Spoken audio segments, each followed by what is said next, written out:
बहुत बहुत धन्यवाद है माननीय योगी आदित्यनाथ जी का, जो हमारे इस प्रदेश के जो मुखिया हैं और मुख्यमंत्री जी हैं। उन्हीं की बात दौलत से यहाँ विकास भी बढ़ा जाता और रोजगार हमारे गांव एरिया के सबके रोजगार मिली। जब इसकी खुदाई हुई तो टीमें जो थी उसको लेकर अपने साथ गई, उसका अध्ययन की और अध्ययन करने के बाद ये बताएं कि मतलब हाँ, अगले टर्म में हम लोग आएंगे तो इसका विस्तृत रूप से खनन किया जाएगा।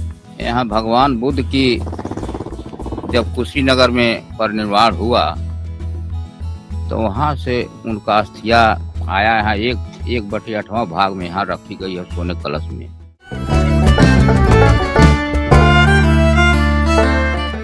नमस्कार, मेरा नाम है मृत्युंजय और आप देख रहे हैं अमर उजाला। इस वक्त हम मौजूद है महाराजगंज के रामग्राम में।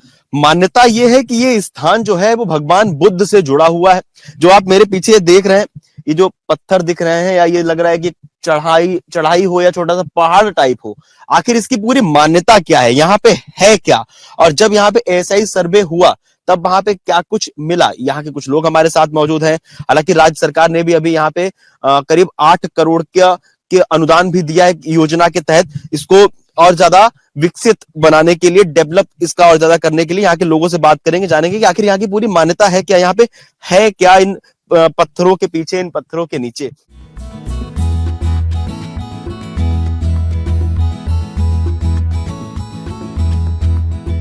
आप जहाँ खड़े हैं यहाँ पे आने के लिए से एक पगडंडी था। पगडंडी मतलब एक पतला रास्ता और इसके आसपास बहुत बड़े झाड़ियां और ऐसे पेड़ पौधे बहुत ही बड़े थे और यहाँ पे स्थान आने के लिए सुगम नहीं था।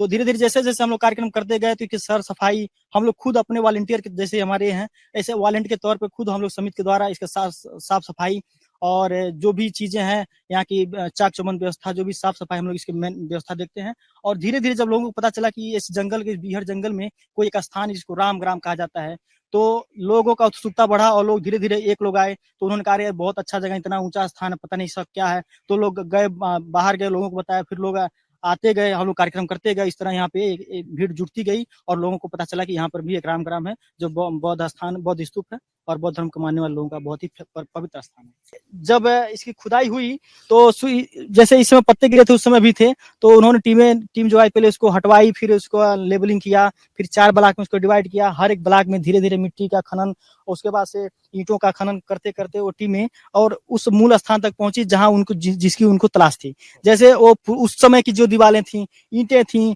और कुछ अलंकृत मतलब चीजें मिली थी, जैसे कुछ मूर्ति के टुकड़े भी थे। अब वो जो टुकड़े थे मतलब हर ब्लॉक में कुछ ना कुछ मिला था। अनुभव यही था कि मतलब जो भी चीजें मिल रही थी वो हम लोग के लिए एक बहुत ही विश्वसनीय चीजें नहीं थी। जैसे जो एक दीवार मिल रही थी वो नक्काशीदार दीवारें थी, जो ईंटें थी उस पर भी कुछ अलंकृत चीजें बनी थी। और जो उसका जब अगर हम लोग खुद से हम नेट पे अपना सर्च कर रहे थे तो जो भी चीजें थे कुषाणकालीन थी। कुषाणकालीन मतलब बुद्ध के समय की चीजें थी और इससे यही सिद्ध होता है कि जो स्थान जो है और जो यहाँ की जो मान्यता है वो बुद्ध से रिलेटेड चीजें हैं। और जो ह्वेनसांग की पुस्तक में है कि यहाँ पे 7 पोखरे हैं और जो 4 टीले हैं, तो यहाँ पे अभी भी मौजूद हैं और भगवान बुद्ध का 1/8वां हिस्सा अस्थि का आज भी यहाँ मौजूद है। मान्यता देखिए यही है कि मतलब ये एक जैसे होता है ना, 3 टायर बिल्डिंग होती है, जैसे 3 तल्ला मकान होता है, तो यहाँ मान्यता यही कि मतलब ये 2nd तल्ले की मकान है। और जबकि ये जो पूरा स्ट्रक्चर जो है लगभग 3000 साल पहले का है, 2500 से 3000 साल पहले का। तो जो भौगोलिक स्थिति के कारण इसका जो हो गया मतलब आनी पानी तूफान के कारण जो भी चीजें ढह गई होंगी, तो ये जो दिख रहे हैं पत्थर का आप देख रहे हैं वो दरवाजा हुआ करता था। तो कुछ समय लगभग 30-40 साल पहले जो भी लोग कुछ लोग आए थे, थाई समाज के थे, तो उन्होंने, उनकी मान्यता ये थी कि मतलब नागवंश के लोग थे, तो वो आए थे तो यहाँ पूजा वंदना किए, उनको कुछ लगा तो उस दरवाजे को साइड में करके वो अपना अंदर गए होंगे, पूजा पाठ किए होंगे, फिर अपना चले गए। ये जो दिख रहा है, दिखने में तो लोगों को कुछ समझ आ गया होगा, लेकिन मैं आपको बताना चाह रहा हूँ कि ये अशोक लाट है। जैसे जो अशोक जो स्तूप बनता था, अशोक 84,000 पिलर बनवाए थे, तो उसके ऊपर पिलर है जो इसकी ऊंचाई लगभग 2.5 से 3 फीट की है और ये पूरा सिलेंड्रिकल है, मतलब घनाकार है कि मतलब इसमें कोई ऐसा चीज नहीं है जिससे इसके होने पे, मान्यता होने पे कि मतलब किसी और क्या चीज है, तो ऐसा नहीं है। ये सिंपल सा एक पत्थर है और जो जैसे स्तूपों पर होता है। बहुत बहुत धन्यवाद है माननीय योगी आदित्यनाथ जी का, जो हमारे इस प्रदेश के जो मुखिया हैं और मुख्यमंत्री जी हैं।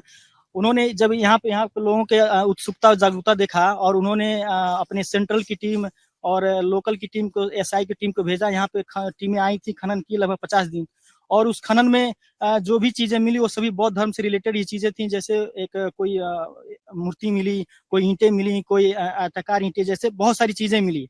तो जो भी टीमें आई खनन की उसको अपने साथ लेकर गई, उसको रिपोर्ट नहीं, उसके बाद तब हमारी जो पर्यटन विभाग है, जो वन मंत्री जी हैं वो आई और उसके बाद से ये 8 करोड़ 37 लाख का जो बजट है वो पारित हुआ।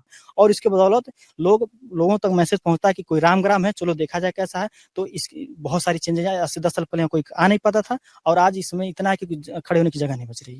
रामग्राम कोली राजधानी में यहाँ मैं रहता हूँ, हमेशा आता जाता हूँ और देखभाल करता हूँ। और यहाँ का जो कोली राजधानी है, ये यहाँ भगवान बुद्ध की जब कुशीनगर में परिनिर्वाण हुआ तो वहाँ से उनका अस्थिया आया यहाँ 1/8वां भाग में यहाँ रखी गई है सोने कलश में। उसके बाद जब विदेश वालों ने यहाँ आए तो देखे इसको तो सोचे कि क्या खुदाई कराया जाए। फिर लक्ष्मी गौतम आई थी मंत्री, वो भी आई थी, कही कि 18 तारीख से हम यहाँ खुदाई करा देंगे। तो 18 तारीख को खुदाई सही शुरू हो गया। उसके बाद में 2 महीना खुदाई हुआ तो भगवान बुद्ध की मूड़ी मिला था और आधा शरीर मिली थी और थोड़ा सा चावल मिला था, दिया से ढपा था, दिया में था। और सोचिए 2500 वर्ष पुराना चावल वैसा ही चमक रहा था, वैसा ही चमक रहा था। और एक ईंटा मिला था। यही सब यहाँ मिला खुदाई करने में। पहले तो हम लोग आते थे जब छोटे छोटे थे, यहाँ पर सब जंगल झाड़ी झंगाट था। वो डीएम आए थे महाराजगंज जिले में, वही सब व्यवस्था किए हैं यहाँ का बैठने के लिए, 20 ठो बनवाए बैठने के लिए और रोड भरवाए और चारों ओर से सफाई वही करा कर गए। बदलाव भी देखा हूँ और 6 साल से सेवा में भी लगा हूँ। यहाँ बड़ी खुशी की बात है, जितने लोग आए और बाहर जा करके ये हमारे रामग्राम का प्रचार किए, लोग आने लगे। अभी कुछ दिन के पहले थाईलैंड 120 बनते आए। हम लोग महाराजगंज में रही, हमन के सुनली से भी आये बन हमारे रामग्राम में। अगर वो ख्याल ना करते तो लोग किसे आवत और लोग पर्यटन अधिकारी किसे होते। और देखते उनका विकास चौक में कितना दूर हो गल भाई, महाराजगंज से चौक गले में रोड हम जानते नहीं 1 घंटा लग जाता रहा। अब के जमाना में लेके बना 15 मिनट में महाराजगंज चौक जितना कम विकास हुआ, बहुत विकास हुआ। उन्हीं की बात दौलत से यहाँ विकास भी बढ़ल जाता और रोजगार हमारे गाँव एरिया के सबके रोजगार मिली। हम बानी तो वही लड़का बाना बेचारू सेवा में लगल रहेला। तो इस वीडियो में आप लोगों ने देखा, सुना, जाना, समझा रामग्राम के बारे में। यहाँ के लोगों की आपने बातें सुनी कि किस तरह से यहाँ बीते 10 सालों में बदलाव हुआ है, यहाँ की मान्यताएं क्या हैं वो भी आपने देखा। किस तरह से यहाँ पर्यटन बढ़ रहा है, रोजगार भी बढ़ रहा है और उसकी जो संभावनाएं भी बहुत ज्यादा बढ़ रही। पर्यटन बढ़ेगा तो रोजगार स्वाभाविक रूप से बढ़ेगा और सरकार भी जिस तरह से फोकस कर रही है यहाँ के डेवलपमेंट पर। आप लोगों को क्या लगता है, हमें कमेंट बॉक्स में आप जरूर बताएं।